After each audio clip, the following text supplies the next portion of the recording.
మనోజ్, నువ్వు నా బిడ్డవి.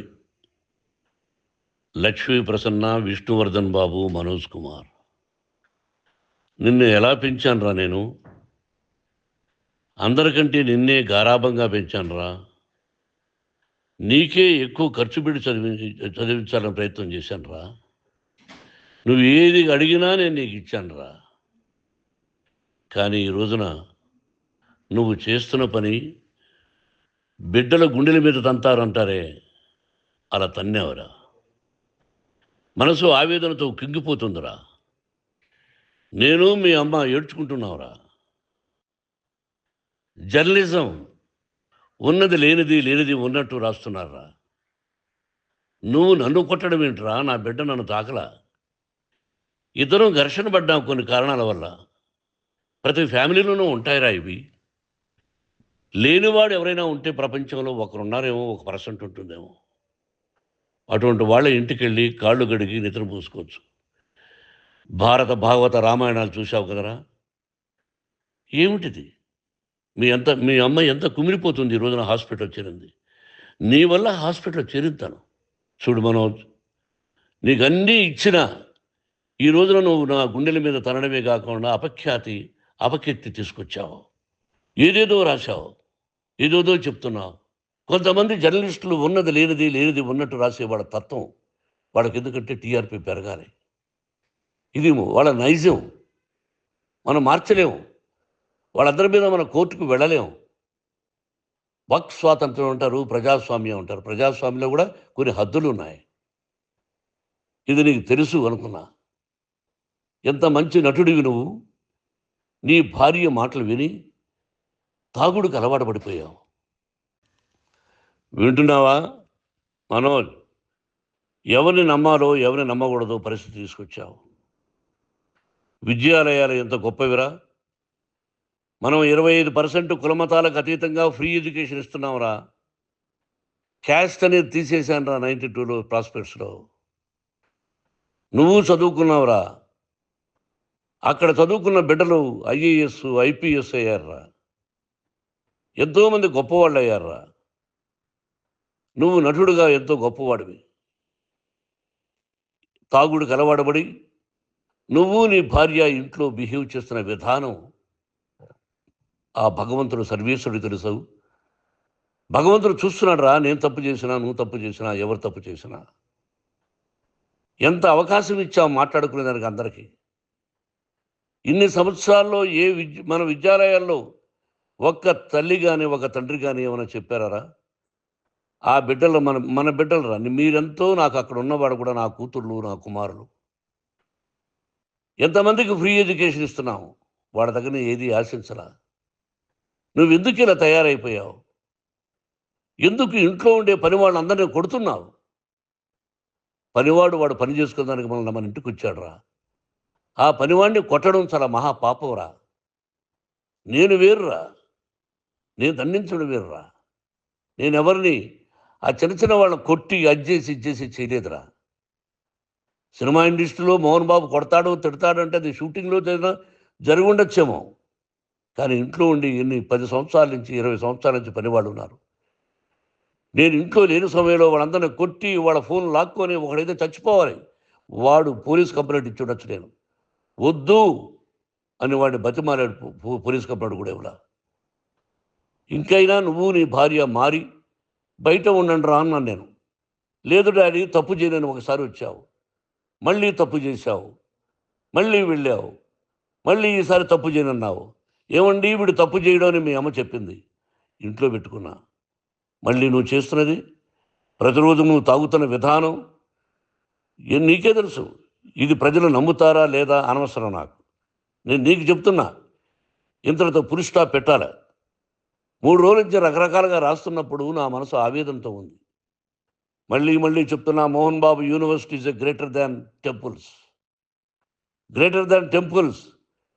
బిడ్డలను కాలేజీలో చేర్చుకునే ముందు చెప్తారు, అన్నయ్య ఎంత ఉంది యూనివర్సిటీ రూల్స్, ఇది మా పద్ధతి, మీకు ఇష్టమైతే చేర్చండి.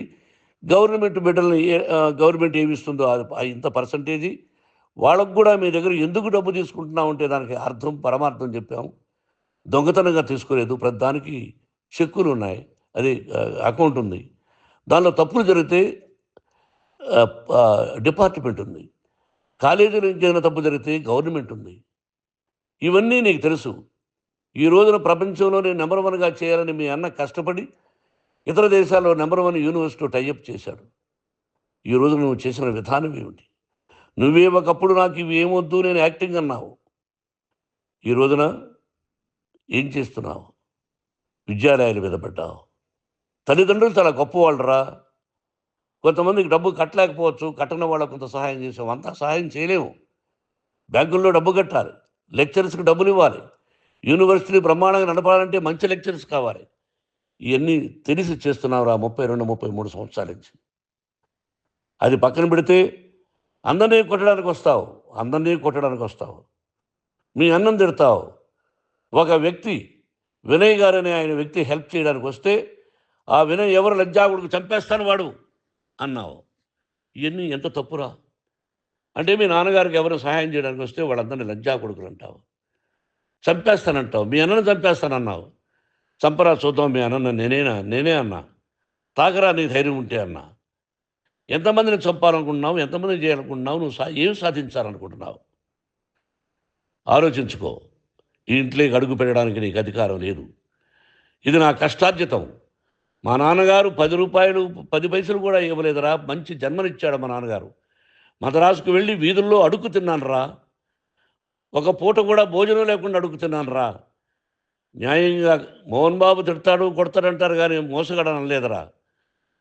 నీట్ పార్లమెంటేరియన్గా బయట వచ్చాను రా. నువ్వు నా పరువు ప్రఖ్యాతులు మంట కలిపావు. ఏమిటి నేను చేసిన అన్యాయం? నీకు జన్మనిచ్చాను, అదా నేను చేసిన పాపం. అందుకే ఇది నా ఇల్లు అన్నావు. నువ్వు నీ ఇల్లు కాదు. నీ కష్టార్జితంతో నువ్వు సంపాదించుకున్న ఇల్లు నీది. ఇది నా డబ్బు, నా కష్టార్జితం. నా కష్టార్జితంలో నేను పిలిస్తేనే మీరు ఇంట్లోకి రావాలి. అటువంటిది పోగొట్టుకున్నావు నువ్వు. ఆస్తులు అంటావా? ముగ్గురికి సమానంగా రాయాలా లేదా అది నా ఇష్టం. ఆస్తులు ఇస్తానా, లేకపోతే గంగపాలు చేస్తానా, లేకపోతే ఎవరికైనా దానధర్మాలు చేస్తానా, అది నాకు సంబంధించిందిరా. నా కష్టార్జితం రా. మీరు చేస్తున్న విధానం గుణగణాలు కావాలరా. మందు తాగచ్చురా. ఎంత తాగాలి? నేను కూడా 1 or 2 పెగ్స్ తీసుకుంటా. ఇది తప్పు కాదు, జనానికి తెలియాలి. నా డబ్బు ఇది. తాగి ఎవరిని కొట్లా. తాగి నేను తింటున్నా. అది ప్రజలకు అక్కర్లా. నేను తప్పు చేస్తేనే ప్రజలకు కావాలా. ఇవన్నీ ఉన్నాయిరా. ఇవన్నీ తెలుసుకో. జర్నలిస్ట్ సోదరులారా, మీకు నా గతాన్ని తెలుసు, నా భవిష్యత్తు, నేను ఎక్కడి నుంచి వచ్చాను కూడా మీకు తెలుసు. ఈ రోజున మీరు రాస్తున్న విధానం, నా బిడ్డ నన్ను కొట్టాడన్నారు. ఎంత తప్పు! ఈ రోజున నా బిడ్డ మీద కోపంతో అవును చెప్పచ్చు. కాదు, వాడు నా మీద చెయ్యెత్తలేదు. నేను ఘర్షణ పడ్డాం. ఘర్షణ వేరు, కొట్టుకోవడం వేరు. గాయాలతో హాస్పిటల్కి వచ్చి కుంటుకుంటుగా నడిచాడు. మళ్ళీ ఏమని పోలీస్ స్టేషన్కి వెళ్ళి చెప్పాడు. ఎవరో 2 ఉన్నారు, వాళ్ళిద్దరూ నా మీద దాడి చేశారన్నాడు. నా ఇంట్లో పనిచేస్తున్న వ్యక్తుల గురించి పోలీస్ స్టేషన్కి వెళ్ళి చెప్పవలసిన అవసరం అతనికి లేదు, హక్కు లేదు. పోలీస్ డిపార్ట్మెంట్ కూడా తెలుసుకోవాల్సిన విషయం. నా ఇంట్లో ఉండే వర్కర్స్ మీద నేను కంప్లైంట్ ఇవ్వాలి. నువ్వు పర్మిషన్ లేకుండా నా ఇంట్లోకి నువ్వు చొరబడి ఈ ఇల్లు నాదంటూ ఇంట్లో పనిచేస్తున్న వర్కర్స్ మీద కంప్లైంట్ ఇచ్చావు. అది ఎంతవరకు పోలీసు న్యాయమో రూల్సో చూద్దాం. పోలీస్ డిపార్ట్మెంట్ ఇంటికి వచ్చింది. వాళ్ళకి రాశాను ఉత్తరం. అయ్యా, నేను సీనియర్ సిటిజన్ని, నాకు రక్షణ లేకుండా ఉంది. నా బిడ్డ వల్ల నా ఇంట్లో నుంచి నా బిడ్డను పంపించేసి ఇది నా ఇల్లని. వాళ్ళు నాకు సమాధానం ఇవ్వలేదు. ఇవ్వకపోగా ఎవరిని పట్టించుకోలేదు. ఇప్పుడు పోలీసు వాళ్ళు వచ్చి ఏమండి రూల్స్ ప్రకారం నా బిడ్డ ఇంట్లోకి రాకూడదంటే మాకు హయ్యర్ డిపార్ట్మెంట్, హయ్యర్ అథారిటీ వాళ్ళు ఫోన్ చేశారు. మీరు ఎవరిని స్టాప్ చేయొద్దండి, బయట నుంచి ఎవరైనా వస్తే వాళ్ళని స్టాప్ చేయండి అన్నారు. 2 రోజుల నుంచి 10 మంది 20 మంది వస్తున్నారు. వాళ్ళు అలా చూస్తూ నిలబడ్డారు. వాళ్ళు ఫోటోలు తీసుకున్నారు, వాళ్ళ మీద మళ్ళీ వదిలేస్తున్నారు. ఎవరిని నిందించాలి? But I give respect to the police department. వాళ్ళకి ఏ అధికారి ఫోన్ చేశాడో, ఆ అధికారికి ఏ పొలిటీషియన్ చేశాడో అది వాళ్ళకే వదిలేస్తున్నా. కాబట్టి వాళ్ళు పోలీస్ కంప్లైంట్ ఇచ్చినా కూడా మేము సంబంధం లేదని అంటున్నారు. కాబట్టి నేను నా బిడ్డను నిన్ను నాపు చేస్తున్నా. నువ్వు ఇంట్లోకి వచ్చే అధికారం నీకు లేదు. నువ్వు వచ్చి నీ బిడ్డను తీసుకెళ్ళు. సంతోషం. నువ్వు రాలేదు, నీ బిడ్డను జాగ్రత్తగానే చూసుకుంటాం. Take care your daughter, that's all. మీ అమ్మ హాస్పిటల్లో అడ్మిట్ అయింది. రేపో ఎల్లుండో మీ అమ్మను పిలిపించి బాగైన తర్వాత ఇదిగో నువ్వు నీ కొడుకు బిడ్డను తీసుకెళ్ళి వాడికి అప్పచెప్పని చెప్తాను పోలీసు వాళ్ళ ఆధ్వర్యంలో. ఇది 100% జర్నలిస్టు సోదరులారా, పులి స్టాప్ పెట్టండి. మీకు కుటుంబాలు ఉన్నాయి, మీ యజమానులకు కుటుంబాలు ఉన్నాయి. మీ కుటుంబాల విషయాలు, మీ యజమానుల కుటుంబాల విషయాలు మేము ఎవరు జోక్యం కలుగు చేసుకోవాలా. మేము నటీనటులం. మాది తప్పుంటే నటుడుగా నన్ను ఫెయిల్యూర్ అని రాయండి, నా నటన బాగలేకపోతే రాయండి. బట్ ఇంటి లోపల సందులో నుంచి చూస్తూ తప్పు చేస్తున్నామని ఉన్నది లేనిది ఉన్నట్టు రాయకండి. మీకు నా హృదయపూర్వక నమస్కారాలు. ఇన్ని రోజులు హృదయపూర్వకంగా ఎంకరేజ్మెంట్ చేశారు. ఆ ఎంకరేజ్మెంట్కు నమస్కారం చేసుకుంటూ I love you all. I love you police department.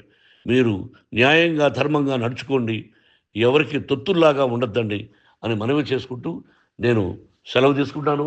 Thank you very much for all the journalist. ఇక్కడ పులి స్టాప్ పెట్టండి, పులి స్టాప్ పెట్టండి. Thank you very much.